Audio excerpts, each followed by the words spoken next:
So ఇప్పుడు కంటెంట్లో కొంచెం ఇక డెప్త్లోకి వెళ్ళి ఎండ్ కోసం సార్, ఇప్పుడు ఫైనల్గా ఇప్పటి వరకు మీరు చాలా బ్రీఫ్గా ఎక్స్ప్లెయిన్ చేశారు. అండ్ దీనికి ఏం ఫుడ్ తీసుకుంటే బ్యాడ్ ఫామ్ అయ్యి కొలెస్ట్రాల్ అనేది ఫామ్ అయ్యి పైప్ బ్లాకేజ్ అవుతుంది అన్నారు. ఇంకా ఏ గుడ్ ఫుడ్ తీసుకుంటే ఇలాంటిది కాదని కూడా చెప్పాను. సో అనుకుందాం ఇప్పుడు ఫైనల్గా కొంతమంది అలాంటి పేషెంట్స్ ఉన్నారు, లోపట అనేది బ్లాకేజ్ అనేది అయిపోయింది బికాస్ ఆఫ్ నెగ్లిజెన్సీ వల్ల. సో ఇప్పుడు ఆ బ్లాకేజ్ అయిపోయిన తర్వాత చాలా మందికి ఎవరైతే ఇప్పుడు బ్లాకేజ్ కాబోతుందో, అంటే మీరు అన్నారు కదా సంఖ్య డే బై డే పెరిగిపోతుంది because of bad life style వల్ల, బ్లాకేజ్ అయిపోయి ఏదైతే తీవ్రంగా బాధపడుతున్న వాళ్ళు ఈరోజు మీరు చాలా మంది పేషెంట్స్ని హ్యాండిల్ చేస్తున్నారు. అలా పెయిన్ మీరు చూస్తున్నారు. అండ్ అలా లైఫ్ స్టైల్ ఎంత ఘోరంగా బ్యాడ్ ఉండడం వల్ల అలా అంత అయిపోయింది. అండ్ అంత బ్లాకేజ్ అయిపోయిన తర్వాత ప్రతిరోజు ఆ నరకం ఎట్లుంటుందో మీరు చూస్తున్నారు సార్. ఆ నరకం ఒక ఎక్స్పీరియన్స్ అనేది ఇప్పుడు మనం చాలా మందికి ఇస్తాం. సో దట్ అట్లీస్ట్ ఆ నరకం ఎక్స్పీరియన్స్ చూసిన తర్వాత వీళ్ళ లోపల చేంజెస్ వస్తాయని. దానికి మనం ఏం చేద్దామంటే సార్, బైపాస్ సర్జరీ, దాని తర్వాత స్టెంట్స్ రిలేటెడ్ వేస్తారు. ఈ రెండు కాకుండా కూడా ఇంకా కొన్ని ఆపరేషన్స్ ఉన్నాయి ఏదైతే మీరు సీరియస్ అయిన వాళ్ళకి డీల్ చేస్తారు. సో ఎట్లయితే ఈ బ్లాకేజ్ అనేది తీవ్రంగా అవుతుంటది కదా, దీనికి ఇక నెక్స్ట్ ప్రాసెస్ ఉంటాయి చూడండి సార్. ఆ ప్రాసెస్ గురించి చెప్పండి సో దట్ చాలా మందికి అర్థమవుతుంది. ఓకే, మనకి హార్ట్ అటాక్ వస్తే మేజర్ గా ఉండే ట్రీట్మెంట్స్, అక్యూట్ హార్ట్ అటాక్ లో అయితే ద బెస్ట్ ట్రీట్మెంట్ అంటే మనకు lot of studies has done is coronary stunting. అంటే ఇమీడియట్ గా ఈసీజీ తీయించుకున్నారు, హార్ట్ అటాక్ ఐడెంటిఫై అయ్యింది. హార్ట్ అటాక్ ఐడెంటిఫై అయిన తర్వాత ఇమీడియట్లీ ఎక్కడైతే యాంజియోగ్రామ్ ఫెసిలిటీ ఉంటుందో, యాంజియోగ్రామ్ ఫెసిలిటీ ఉన్న hospital like that is called cath lab facility అంటాం. హాస్పిటల్కి పోతే యాంజియోగ్రామ్ చేస్తారు. యాంజియోగ్రామ్ లో బ్లాక్స్ ఉంటాయి. యాంజియోగ్రామ్ అంటే నాకు టాపిక్ వచ్చింది, సారీ ఫర్ ద డిస్టర్బెన్స్. ఇప్పుడు మనం బేసిక్ నుంచే వెళ్తాం ఎందుకంటే ఎంత డీటెయిల్ చెప్తారు. ఇప్పుడు ఈ పార్ట్ ఒక పైప్ ఉంది, బ్లడ్ అనేది ఫ్లో అవుతుంది. సో ఇదంతా కూడా బ్లాక్ అనేది అయ్యింది. సో చాలా టెస్ట్ లో కొన్ని దాంట్లో మనకి ఈ సీరియస్ అయిన వాళ్ళకి మనకు తెలియదు. సో దెన్ యాంజియోగ్రామ్ అనేది చేస్తారు కదా sir. So what is angiogram? Angiogram అంటే మన బ్లడ్ వెజల్స్ లో బ్లాక్స్ ని ఐడెంటిఫై చేసే డయాగ్నోస్టిక్ టెస్ట్ ని యాంజియోగ్రామ్ అంటాం. యూజువల్ గా అది మనం ఏంటంటే ఒక చిన్న మన వ్రిస్ట్ లో నుంచి కానీ లేదంటే మన గ్రాయిన్ లో నుంచి కానీ చిన్న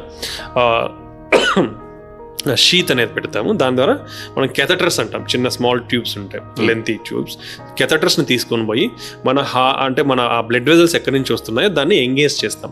ఎంగేజ్ చేసి దాంట్లో డై ఇంజెక్ట్ చేస్తాం. డై ఇంజెక్ట్ చేసి మనం ఫ్లోరోస్కోపీ, ఎక్స్రే టైప్ లాంటి మిషన్లో ఫ్లోరోస్కోపీలో చూస్తాం. ఆ ఫ్లోరోస్కోపీలో మనకు తెలుస్తుంది అనమాట.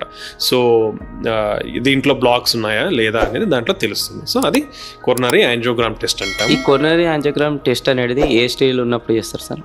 Acute heart attack compulsory.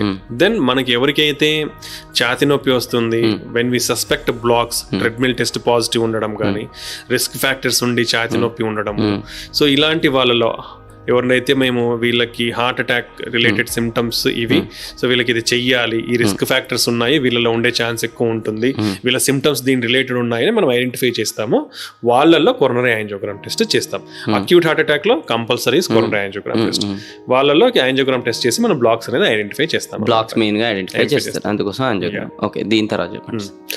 ఈ బ్లాక్స్ అనేది ఎప్పుడు సిగ్నిఫికెంట్ అంటే దీనికి ఎటువంటి ట్రీట్మెంట్స్ ఇస్తామంటే, మోర్ దెన్ 70 to 80% మూసుకుపోయి ఉంటే కంపల్సరీ స్టంటింగ్ అనేది అవసరము.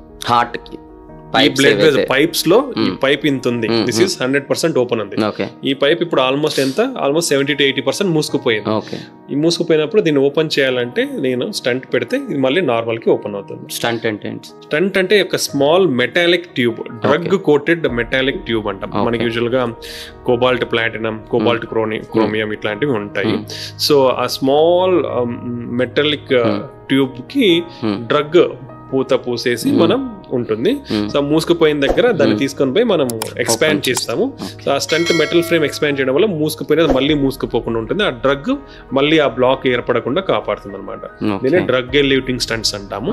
ఇది latest generation drug eluting stents. ఇది స్టేజ్ 1. ఇది మనం definitive treatment for coronary artery blocks. అంటే దీంట్లో డిఫరెంట్ టైప్స్ ఆఫ్ బ్లాక్స్ ఉంటాయండి. సింపుల్ ఫ్యాటీ బ్లాక్స్ అంటాం. అది ఫ్యాట్ ఉంటుంది, సాఫ్ట్గా ఉంటుంది కాబట్టి ఈజీ టు స్టంట్. అదే ఫైబ్రస్ అండ్ క్యాల్సిఫిక్ బ్లాక్స్ అంటాం. ఫైబ్రస్ ఏంటంటే ఈ ఎలాస్టిక్ టిష్యూ ఎక్కువ ఉంటుంది. ఎలాస్టిక్ టిష్యూ మనం మూసుకుపోయినప్పుడు ఎక్స్పాండ్ చేస్తే సరిగ్గా కూడా ఎక్స్పాండ్ కాదు. ఇట్లాంటప్పుడు మనం స్పెషల్ టైప్ ఆఫ్ మెటీరియల్ వాడాల్సి ఉంటుంది, కటింగ్ బెలూన్స్ ఇట్లాంటివి. అలా కాకుండా కొన్ని క్యాల్సిఫిక్ బ్లాక్స్ అంటాం. సిమెంట్ గోడ ఎంత గట్టిగా ఉంటుంది అంత గట్టిగా సిమెంట్ ఉంటుంది. ఇది లేటర్ స్టేజ్, అంతే కొలెస్ట్రాల్ అక్యుములేట్ అయ్యి అయిపోయి మనకి alcohol, అంతే ఈ రిస్క్ ఫ్యాక్టర్స్ ఎవరికైతే ఈ smoking, alcohol, sugar, BP, cholesterol ఉన్నాయో వాళ్ళలో అక్యుములేట్ అయిపోయి లేటర్ స్టేజ్ లో ఇన్ఫ్లమేషన్ వచ్చేసి ఆ స్పెషల్ సెల్స్ వచ్చేసి కాల్షియం డిపాజిట్ అవుతుంది. డిపాజిట్ అయినప్పుడు ఆ కాల్షియం నీకు బ్రేక్ కాదు మా నార్మల్ దాంతో. You have to use special drilling type of machines ఉంటాయి. అండ్ ఈ రోటాబ్లేషన్, రొటేషనల్ ఎథరెక్టమీ కానీ orbital atherectomy or intravascular atherectomy, calcium break చేయడానికి we're having special equipment. So it's like అట్లాంటప్పుడు ఇట్స్ వెరీ డిఫికల్ట్. సో అవి చేసి దాన్ని break చేసి మళ్ళీ ఎక్స్పాండ్ చేసి మళ్ళీ స్టెంట్ పెట్టాలి. So there are different types of techniques in doing that. It's not every based on the underlying problem. చాలా మంది ఏంటి స్టంట్ పెట్టేస్తారు, సింపుల్ గా అయిపోతుంది అనుకుంటారు.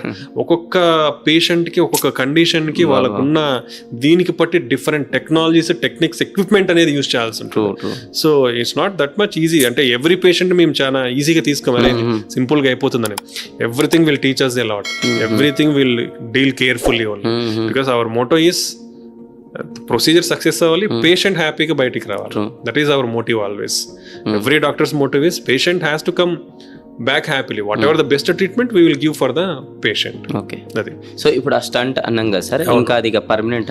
This is permanent. ఈ స్టంట్ పెట్టిన తర్వాత ఏమవుతుందంటే మనకి న్యాచురల్ లేయర్ ఎండోథీలియం అంట. న్యాచురల్ ఎండోథీలియం మళ్ళీ స్టంట్ పైన ఏర్పడిపోతుంది. So this will again the vessel behave like normal blood vessel again. So ఈ నార్మల్ బ్లడ్ వెజల్ అయినప్పుడు మళ్ళీ నీకు రిస్క్ ఫ్యాక్టర్స్ అన్ని కంట్రోల్ లేదంటే మళ్ళీ again it will form a block. So that's why this is important. Even after treating నువ్వు smoking, alcohol నేను continue చేస్తాను, ఇష్టం వచ్చినట్లు తింటాను, నా షుగర్, బీపీ నేను కంట్రోల్లో పెట్టుకోనంటే ఆల్రెడీ నీకు స్టంట్ వేసి నార్మల్ చేసినాం చేయడం, దానిపైన మళ్ళీ నార్మల్ పొర వచ్చేసింది. నార్మల్ పొర ఎలా బిహేవ్ అవుతుంది, మళ్ళీ నార్మల్ వెజల్ లాగానే బిహేవ్ అవుతుంది. సో మళ్ళీ ప్రాబ్లమ్ స్టార్ట్ అయ్యే అవకాశం ఉంటుంది. కాబట్టి ఇవన్నీ మేము ఎంత ట్రీట్మెంట్ ఇచ్చినా we always insist on life style control and risk factor control. ఇవి చాలా ఇంపార్టెంట్. మేము ట్రీట్మెంట్ చేసినా కూడా చాలా మంది అడుగుతారు, చాలా మంది ఏ స్టంట్ వేసి ట్రీట్ చేసినారు కదా మరి ఇష్టం వచ్చినట్లు ఉంటాం కదా అనుకునే వాళ్ళు కూడా ఉంటారు. వాళ్ళందరికి చెప్పేది ఏంటంటే ఇది ట్రీట్ చేసినా మీరు బీపీ, షుగర్ని కంట్రోల్ పెట్టుకోవాల్సిన పద్ధతి కానీ స్ట్రిక్ట్గా పెట్టుకోవాలి, లైఫ్ స్టైల్ స్ట్రిక్ట్గా మెయింటైన్ చేయాలి, హెల్త్ అనేది వెయిట్ అనేది హెల్తీ వెయిట్ మెయింటైన్ చేయాలి, ఫిజికల్ యాక్టివిటీ చేయాలి. ఇవన్నీ ప్రతి ఒక్కరికి ఇంపార్టెంట్. రాని వాళ్ళకి, వచ్చిన వాళ్ళకి అందరికీ ఇంపార్టెంట్. చాలా మంది ఆ స్టంట్ వేయించుకుంటే అయిపోయింది. ఇంకోటి ఏంటంటే స్టంట్ వేయించుకున్న తర్వాత మెడికేషన్స్ అనేది ఉంటాయండి, లైఫ్ లాంగ్ వాడాలి. చాలా మంది ఏంటంటే స్టంట్ వేసినారు, మందులు కూడా అవసరం లేదనుకుంటారు. But you have to use life long. మీకు ఎందుకు వచ్చింది, you are more prone to blocks. So నువ్వు ఆ మోర్ ప్రోన్ ఉన్నప్పుడు నీకు ఆ మెడికేషన్స్ నీకు కంపల్సరీ, అంటే cholesterol lowering medications, blood thinners, నీ risk factors, sugar, BP medications ఉంటాయి, అవి స్ట్రిక్ట్ కంట్రోల్ చేసుకోవడం, ఇవన్నీ చాలా ఇంపార్టెంట్. సో ఒకసారి స్టంట్ వేయించుకున్న తర్వాత మీరు మెడికేషన్స్ అనేది life long. Maybe depends on your heart function బట్టి కొన్ని మెడికేషన్స్ ఇనిషియల్ పీరియడ్లో like up to 1 year maybe ఎక్కువ ఉండొచ్చు. But after 1 year me heart function అనేది ఇంప్రూవ్ అయితే అవసరం లేని మెడికేషన్స్ తగ్గించుకుంటూ అవసరం లేదు మాత్రమే ఇస్తూ కంపల్సరీగా వాడాల్సింది అయితే 1 cholesterol lowering drug, blood thinner. ఇవైతే even after 1 year you have to use life long. అది గుర్తుకు పెట్టుకోవాలి. చాలా మంది అది నెగ్లెక్ట్ చేస్తారు. చాలాసార్లు చెప్పినా కానీ ఇప్పుడు బాగుంది కదా అని మానేసే వాళ్ళు కూడా ఉన్నారు. మేము అలా చూసాము. అలా మానేసిన తర్వాత 1 year 2 years మళ్ళీ చెస్ట్ పెయిన్, నడిస్తే నొప్పి వస్తుందని వచ్చే వాళ్ళు కూడా ఉంటారు. కాబట్టి ఇది కంపల్సరీ.